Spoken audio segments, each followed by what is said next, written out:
When you look at the territory control map, sometimes it can feel like Russia is continuing to advance. But when you look at the casualty numbers released recently by Ukraine and even the UK, you see a different story. Is this actually a bloodbath for the Russians? I'm Paul, U.S. Army combat veteran. Let's get into it. Okay, so this is actually coming to us from the Ukrainian Ministry of Defense reporting that Russia lost 1,290 troops, as well as 102 vehicles and 65 artillery systems in a single day. This is one of the highest daily losses that we've seen this year from the Russian military. Now, again, it's figures from Ukraine's military that they have an incentive to push the numbers as high as they can reasonably go. And remember, casualties aren't the same thing as KIA, right? Casualties reflect anyone who's been wounded. So some of these folks will probably recuperate for as little as a week before being sent back to the front line, while some are KIA. They're going to go be buried in Russia. And so, but the important thing is that in one day, nearly a battalion of soldiers got put out of the fight, as well as several battalions worth of stuff. And this pushes the total casualties for Russia in this conflict to over 500,000. Now, again, according to Ukraine, but I actually kind of believe this. And we'll talk about why in a minute. But as we've talked about, Russia has basically committed to launching its offensive early, right? They wanted to take advantage of the fact that Ukraine hasn't yet received the full replenishment of aid from the United States. And so Russia's pushing very hard across all sorts of regions of the front line. Again, fighting in Kharkiv, fighting here in the northeast, fighting heavily in Donetsk around Avdiivka, and even continuing some offensive actions in the south. Now, the reason, though, Russia had to push its timetable up. So while normally it would have better equipping for its troops and more armored vehicles and more robust supply chains, because this was launched a bit early, right? I think they actually thought that the aid bill would just not get passed. It seems like Russian infantry are bearing the brunt of the fighting and therefore some of the highest casualties. In fact, Russia is reportedly, in the month of May, suffered some of the highest casualties of the entire war, which is pretty preposterous, right? Ukraine's Ministry of Defense claiming that the May casualty numbers nearly 40,000. Again, important because Russia can mobilize about 30,000 troops a month on average. So the fact is that they're losing more troops than they're bringing into the military is a huge sign that Ukraine's pivot to an attrition-first strategy is at least achieving its objectives, right? Now, here's why I think this is likely to be true. First off, actually, before I talk about that, I wanted to mention Combat Vet News. The reason is because you guys know that I have been partnering with Ukraine Aid Ops to raise money for a military police unit in Ukraine. In fact, these guys are fighting in Volchansk. And as you can see, we've raised a tremendous amount of money for them. These guys, what I like about Ukraine Aid Ops, first, they're super transparent. Like, you follow them on Instagram, and they will post with the unit at the front line being like, here's the drones, here's the jammers that you raised. So I like that transparency. I also like the fact that they're a U.S. 501c3, which means that as a U.S. citizen, when I donate, it's tax deductible. And obviously, I'm extremely biased because Liu Brigade is a police brigade. They actually answer to the National Police of Ukraine.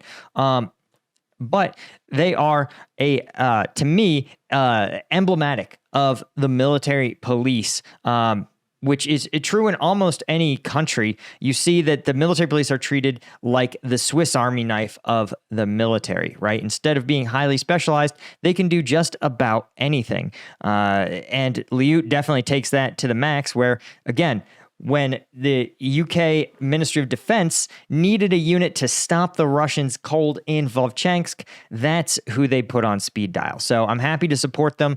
Again, this fundraiser is focusing primarily on drone jammers to jam Russian FPV drones and frequency analyzers to determine what frequencies the Russians are using to communicate with their drones, right? So it's literally in a concrete, definitive way, keeping these guys safe and in the fight. So check it out. I'll link to the description here, but they've dropped some footage of their fighting in Vovchansk, right? So we're going to do a deep dive analysis on that today on Combat Vet News for members. So again, if you want to support me and the channel, because I don't get that many sponsors and YouTube demonetizes my content all the time. Any one of these tiers will get you access to the members only video section where twice a week, Tuesdays and Thursdays, we drop uncensored viral combat footage, right? So definitely want to become a member. Check it out to get that, to do this analysis with the guys from Lyut.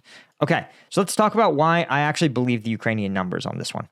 First off, the UK Ministry of Intelligence, which remember, the analysis is public, but the sources are not. That's the thing to remember from some of these intel assessments, is that oftentimes they'll sit there and say, listen, we can tell you what we think is happening. We can't tell you why. But the UK is what's called a Five Eyes country. And so that means that at the highest levels of intelligence gathering, the US, UK, Australia, New Zealand, and Canada all share information with each other about their well-placed sources inside Russia, intercepted communications. They're all cross-checking each other. And so while sometimes their specific analysis will differ, usually it's pretty aligned, especially in factual areas like this. And you could see from just a few days ago, again, 31 May, the UK Ministry of Defense Intelligence Ministry is saying that the total number of Russian troops over 500,000, right? And that in May, average Russian personnel casualties were over 1,200 a day, the highest reported since the start of the war. So if Ukraine sits there and goes, yeah, things are about 5% higher than the May average, that's pretty believable, especially given the fact that we know during May, Ukrainian troops were being very conservative with their ammunition. They were being very deliberate with where they targeted. And now they can really drop the hammer, so to speak, on Russian forces. So you absolutely would expect to see Russian casualties rise in the face of a better equipped, better manned Ukrainian military, right? They also acknowledge Russian forces receiving limited training, unable to carry out complex offensive operations, right? Meaning that Russia, again, is employing small scale, but they say costly in manpower, costly high casualty wave attacks in effort to weaken Ukrainian defenses. We've seen this. This is their Russian MO. The other thing that makes me think this is a true stat is that the Russian military is reportedly just foregoing their justice system entirely for service members that refuse to fight in Ukraine. Instead, they're just arresting them, packing them up, and shipping them to Ukraine and forcing them to fight, which should make you think, which implies the existence of a strong coercion mechanism, likely blocking units or someone else who's going to basically, I'll shoot you if you don't go on the attack, and you'll be shot by the Ukrainians if you do. Again, this is coming from a Russian opposition outlet, but the Russian military authorities have begun forcibly sending hundreds of service members who refuse to take part in the Ukraine fighting. And normally what happens, or what's supposed to happen, the Russian military is supposed to hold these service members at unit military brigs is what we call them in the U.S., right? Or detention facilities, right? Where they await trial for crimes related, stemming from their refusal to fight. Apparently, Russia's now canceling those trial dates and immediately shipping these guys to Ukraine. So for Russia, they look and they say, listen, it literally dudes who said, I'm not going to fight. It's still, Russia's so desperate for manpower, they're still giving these guys weapons, should be a bad sign, and then sending them to go fight in the front line, right? They say Russian authorities are using physical abuse to coerce some soldiers into volunteering for Ukraine, and others are just being held at gunpoint, transported to the front lines. All of this seems completely aligned with the Russia we all know and hate, right? And of course, a commissioner for human rights within the Russian Federation, which again, this is a state entity, so they're going to talk their book, said they visited a collection point for service members who refused to fight, but there were no violations of service members' civil rights. FYI, guys, if someone knows that an inspection is coming, then they clean up their act almost immediately. When I would do detention facility inspections, we knew that happened, and our rule was that you only found out we were doing the inspection when we knocked on your front door at 7 a.m. And again, it wouldn't mean that they couldn't. I know for a fact they would often try to stall us as inspectors to clean things up, but there's some things that you just can't clean up when you got the inspectors, right? You can't, for example, miraculously stock all your food. You can't miraculously fix expiration dates, that sort of thing. You can't miraculously get your cleaners on schedule, right? So, but the point is that if this person knew the inspection was coming, if the facility knew the inspection was coming, they're not going to be like beating the brakes off their prisoners. They'll probably tell their prisoners, if you tell this ombudsman anything, we will flip and shoot you, right? Now,